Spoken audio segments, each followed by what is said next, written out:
ای خدا بترسین، به خدا قسم فکر نکنین که شما این مردم فریب کردین، حقشون خوردین. نه، شما این را فریب کرده نمیتونین. همین یک آهی دلی میکنه کو میگه خدای مهربان زهری تنه شوه کو، یا میگه خدا نصیبت نکنه. سخن ای آدم مظلوم ایروی حدیث 7 آسمان هم میگه سوراخ میکنه میگذره، یگان پرده نیست. الله میگه راستا میگه سخنی آدم میآید، دعای راستا میآید. وقتی دعایی که رفت ای نزد خدای مهربان برای پشتیبانی این البته به البته چاره دیده می شود، لیکن تو عذاب یا درد خدا را طاقتش نداری برادر عزیز، نداری. در دنیا هم همین از وقتش توجی که ما برادرای یک گپ داشتن میگفتن که درخت از آب و انسان ای دعا.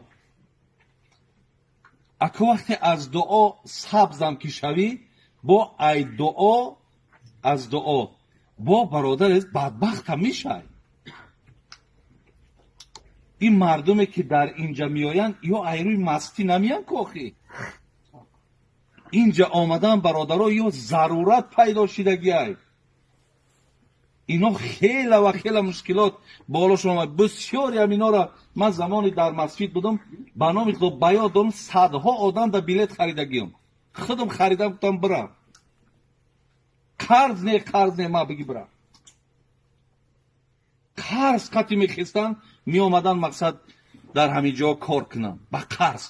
بسیارش با ای بانکا قرض میگرفتن. تصور که برادری عزیز و گرامی، آخه همین رحمت در کجای، انصافت در کجای؟ او پیغمبر نازنین میگه من لا یرحم لا یرحم، من لم یرحم الناس لا یرحمه الله. پیغمبر میگه کسی اگر با مردم رحم نکنه الله با او رحم نمیکنه. الله با او رحم نمیکنه. الله رحم نکرد ای برادر تیکه تیکه میشه، به خدا قسم پاره پاره میشه. او تو چی چند کزوری نمیاد اندک اگر میکروب میگیرد در این مینه سرت بپرتوید یک امر حرف کردن کچودا دیوانه میگردی، هیچی نیستی. الله ظلم بسیار بد میبینه، بسیار الله مهربان ظلم بد میبینه. این ظلمه. فریب نکنید برادر عزیز، فکر نکنید که او شما اگه مقصد آشی بدن تان بشه، نه هیچ وقت. زین لحاظ در نسبت حق یکدیگر بسیار احتیاط کنید برادر از احتیاط کنید. میلش تو پسوید نیکی حق تا بگیر، حق تا همون است که برادر عزیز این اینجا در من 100,000 مقصد من مصلحت کردگیم، 100,000 مصلحت چی دای دادری جان، این همی 80,000ش حق شما، این همی 20,000ش برای که من کارتون یافتم این من میگیرم. گپ حق چه بگم مردکو بگن اکا 100 جان خدا ما همی کار بگردن میگیریم، بگی هم 20,000 از خودت آشی بدنت، یکی 80 بعد 100,000 را بگیری بیای و با در اینجا چارزانو بزنی و رو تا سفید سیاه کنی و ما همه بازی برادران یک 70,000 60,000 بگوی قسم زیاد چند نشانتی و همش حرامن و حرامن برادر عزیز.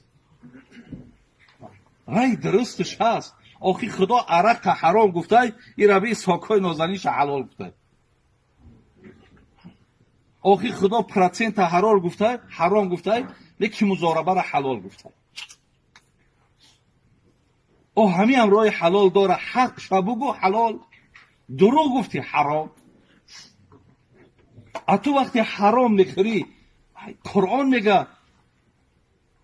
میگه که یا ایها الذین آمنو، ای کسانی که ایمان دارید، کلوا من الطیبات و اعملوا صالحا. الله را بین، ای کسانی که ایمان دارید اول لقمت حلال که بعد مرا عبادت کن. اول لقمت حلال که بعد مرا عبادت کن. تو اگه سومی مردم در کیست آرق زده سیر بگردی و با بیای در جمعه بخونی، جمعه خاک میشه، نه جمعه قبوله نه شنبه قبوله، هیچ کامش قبول نیست. برای همین برادرای عزیز این لقمه حلال بسیار نقش مهم داره، بسیار نقش مهم داره. برای همین از دیگر را فریب نکنیم، حقی از دیگر را نخوریم.